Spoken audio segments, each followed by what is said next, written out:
Good evening. It is your baby boomer Kitty Lane from the Peninsula in Virginia, back with another Create and Relate. As promised, I am splitting my channel up into a few little segments.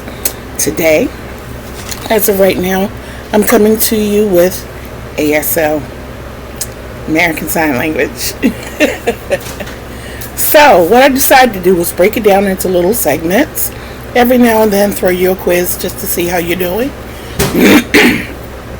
These videos won't be very long at all, but they will be long enough to pay enough attention on the characters that are presented for you to get them. And of course, you can always replay it, slow it down, go back and look at it later, however you choose to do it. I'm just trying to do my part in teaching the world a different language, one that is beneficial to so many of us. I don't know how many of you know, but I am legally deaf. I can hear, but I don't hear like most people. I do a lot of lip reading. So with that being said, first thing you need to understand about sign language is not only doing the characters, but talk. Talk normally. Don't yell at a person. Don't get in their face. Don't over accentuate your words. It's not going to make us hear it any better. I'm just saying. And it makes your lips harder to read. Also, facial expressions are key. Okay, you don't want to say hello to somebody because I'm not forcing you to speak to me. I'm just saying. But hi, hello. A bright, sunshiny disposition. I mean, even if you do that, the people who can hear properly, facial expressions mean everything. Also, there are words that have more than one meaning. There are people who have difficulties with their hands, so it is imperative that you speak the words, use facial expressions, be as expressive as possible without looking like you want to fight somebody.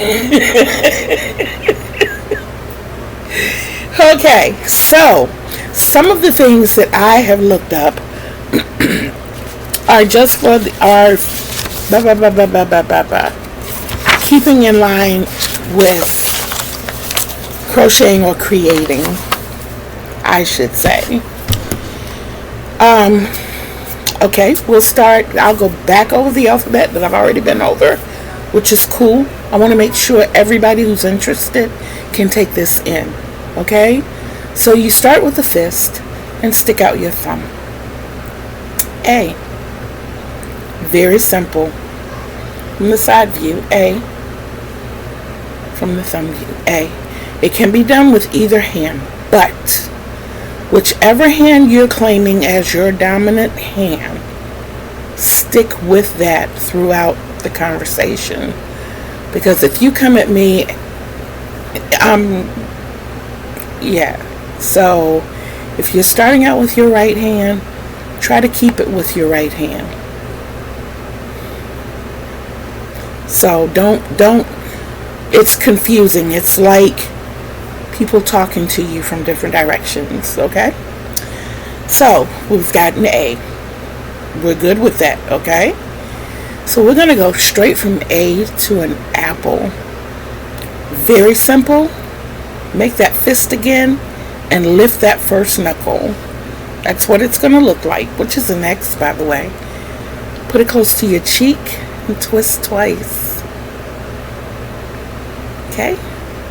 Make your X, cheek, twist twice.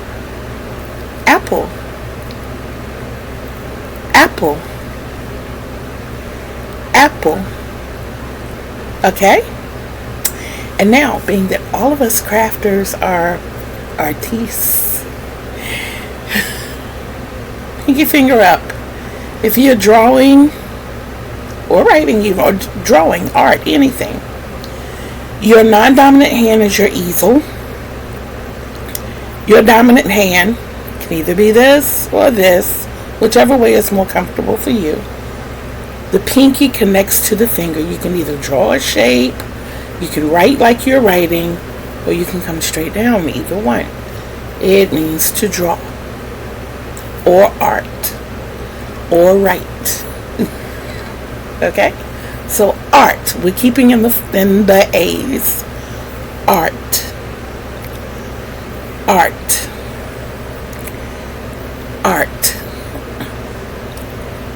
Art. Okay? I have a lazy pinky. Sometimes it separates from the rest of my hand. That's your easel. My easel has a lazy part to it. So once again, the letter A,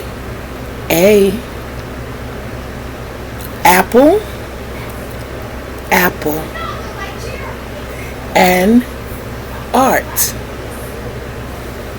A, apple, art. That's it for today. Don't forget to love yourself, because that is the greatest love of all. And you can't love others the way they deserve to be loved unless you love yourself the way you deserve to be loved, and you deserve the best. Remember, Kitty told you that. And remember that I love you. Peace.